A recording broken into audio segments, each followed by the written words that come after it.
Hey everyone, Rusky here, back with another Pokemon video. I know it's been a while, but let's skip over that part. In today's topic, it was worth the wait, because we're diving right into this wild what if Ghetsis actually won in Pokemon Black and White. I've always been intrigued by how dark Unova can get if Ghetsis managed to pull off this plan, and no, I'm not obsessed with Ghetsis. Okay, maybe just a little. But in my opinion, he's hands down the darkest character we've ever seen, and probably will ever see in the entire Pokemon franchise. And please don't crucify me in the comments about Cyrus or anyone else. I know they exist, but I am always going to say Ghetsis.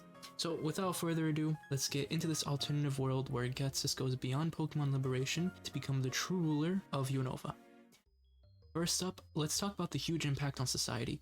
Picture a region where everyone is forced to release their Pokemon. Pokemon aren't just friends and partners, they're vital to the daily life and even the economy. You have farming, Pokemon centers, which are pretty much Unova's healthcare system, and even a sense of safety. All of that would just vanish. Just think about it, nearly every town or city across all the regions have what? 3 or 4 main buildings, which are the Pokemon Center, the Pokemart, maybe a gym leader, or a Pokemon attraction. All things that give life to these places. And without them, towns would just be empty shells, just rows of houses with barely any purpose, which kinda sounds like real life if you think about it, but anyway, let's get back to Pokemon. Now think about the gym leaders and the elite trainers of Unova. These high-profile, almost celebrity-like figures would suddenly just be ordinary people. Imagine how much things would change. For anyone who's seen the movie Ip Man, that's actually a pretty good example of what life would be like. At the start of the movie, Ip Man lives a luxurious life, known as the greatest martial artist in his town, respected and admired by everyone. But when the Japanese occupy his homeland, his life kind of flips overnight. He goes from being this admired wealthy figure to just another person struggling to get by. That's exactly the kind of shift that gym leaders and elite trainers Unova would experience under Ghetsis' rule. They would lose not only their Pokemon, but also their status, becoming regular citizens with no special influence. And sure, maybe it's not as dramatic as Ip Man's story, but the shift from fame to anonymity would still be very huge. It's wild to think about how these once powerful trainers would be stripped of everything that made them icons in Unova.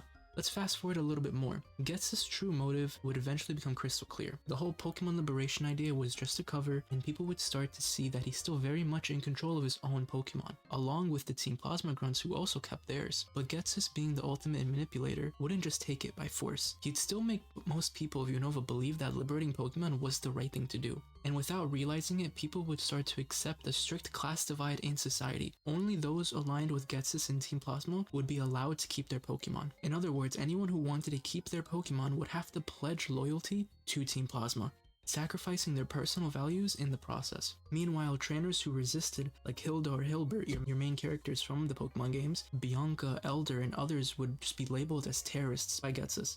They'd be wanted across all of Unova, painted as threats to society because they escaped Team Plasma's castle before releasing their Pokemon. To persuade the public, Ghetsis would also frame them as dangerous, rebellious figures that undermine his vision of liberation. As a result, Hilda or Hilbert and the rest would all be forced into hiding, constantly evading Team Plasma's reach. But for the average person, it would be their own choice. Either release your Pokemon and live without them, or compromise everything you stand for to keep them. And let's talk about some characters that I think would be willing to compromise their morals and join Team Plasma just to keep their Pokemon. First up, I'm gonna say Sharon. Now this might be surprising, especially since he's close to the protagonist, but hear me out. Sharon's whole goal is to become the strongest trainer, and if he can't achieve that through traditional means, he might start to lose faith in Alder's teachings and turn to more extreme measures. Imagine Sharon seeing Pokemon not as partners, but as tools for power, pushing him to treat them more like machines in his pursuit of strength. And joining Team Plasma could give him this power and recognition that he's been chasing, and over time, he'd rise through the ranks to become one of Ghetsis' loyal followers. It'd be a shocking twist, but also it kinda makes sense for someone with Sharon's drive to be the best Pokemon trainer. Another trainer I think would compromise his morals and join Team Plasma is former gym leader Clay. Looking at what he does for a living, running extensive mining operations likely for a lot of profit, Clay wouldn't be willing to give that up easily. Joining Team Plasma would let him keep his business going and maintain his financial stability, even if it means aligning with Ghetsis. And honestly, there are plenty of characters we can debate over on who would make that choice, but for now, let's just keep moving on. Ghetsis would have absolute power, but knowing him, it wouldn't be enough. His thirst for control would drive him to pursue something even more dangerous. If he wants to solidify his rule and become truly unstoppable, he needs to wield the ultimate power using Zekrom, Reshiram, and Kyurem into the fabled Ultimate Dragon, which we never have seen, and I don't know why Game Freak has not showed us yet. This legendary fusion would make him the strongest being in Unova with the power that no one could oppose. As Ghetsis begins his work on fusing the 3 legendary Pokemon, and starts to notice the suffering left in the wake of his father's rule. Just like the original Pokemon Black and White, N's perspective begins to suddenly shift, and he starts to doubt Ghetsis entirely. When N learns of Ghetsis' plan to summon the Ultimate Dragon, a creature that according to Unova's legend only brought despair and terror, his doubts would turn into outright opposition. While Ghetsis is on the path to achieving this great power, N quietly begins to form a resistance, seeking out the trainers labeled as terrorists. Trainers like Bianca, who hopes to bring Sharon back from the dark path he's on, or Hilda or Hilbert, who seeks revenge after failing to protect the region, and Alder, who feels that he let Unova down as its protector. Together, their goal is clear: free Unova from Ghetsis' chain and stop the creation of the Ultimate Dragon. But as the resistance form, Unova faces another threat: nature itself.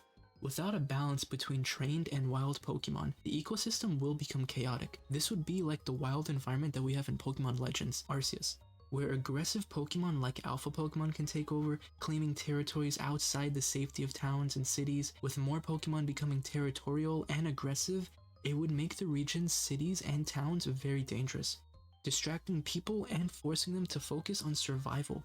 All the while, Ghetsis continues his plan, taking advantage of the chaos to move closer to his ultimate goal. While the resistance is focused on protecting people from wild Pokemon and staying hidden from Team Plasmogrunts all at the same time, Ghetsis will manage to uncover the ancient method of summoning the Ultimate Dragon. Deep within Relic Castle, he forces Leonora, the second gym leader, to assist him, knowing that she wouldn't willingly help him with such a dark plan, but fearing for her life and husband's life, Leonora has no choice but to comply, and Ghetsis finally learns the secret he needs. Armed with this knowledge, Ghetsis will finally have everything to assemble this fabled dragon.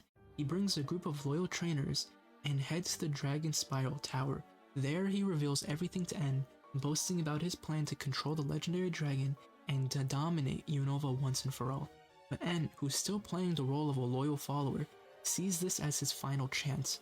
Using his position, N begins to hatch a desperate plan to finally take down Ghetsis from within. Calling upon his Pokemon, N confronts Ghetsis directly, challenging him for a twisted ideal battle. But Ghetsis, unsurprised and having anticipated N's disloyalty all along, signals for Sharon and several Team Plasmogrunts to surround him. Just as they close in, Hilbert and the rest of the resistant trainers emerge from hiding. Suddenly, the N they surrounded fades into Zoroark, revealing that it was only an illusion meant to buy time. The real N appears with the resistance, launching an all-out attack. Hilbert wields the almighty Cobalion, Bianca commands Virizion, and the former elite members, Marshall, joins them with Terrakion, the 3 swords of justice united in battle. At the same time, Alder summons the forces of nature, Landorus, Tornadus, and Thundurus, each ready to strike Ghetsis with an overwhelming force. As the dust and smoke settles from the clash, a chilling sight emerges. Ghetsis stands unfazed, flanked by Zekrom, Reshiram, and Kyurem, each poised and ready to strike on his command. The ultimate battle for Unova has just begun. A long, intense battle unfolds, with each resistant fighter giving their all. But the overwhelming power of the 3 Unova dragons, Zekrom, Reshiram, and Kyurem, prove way too much.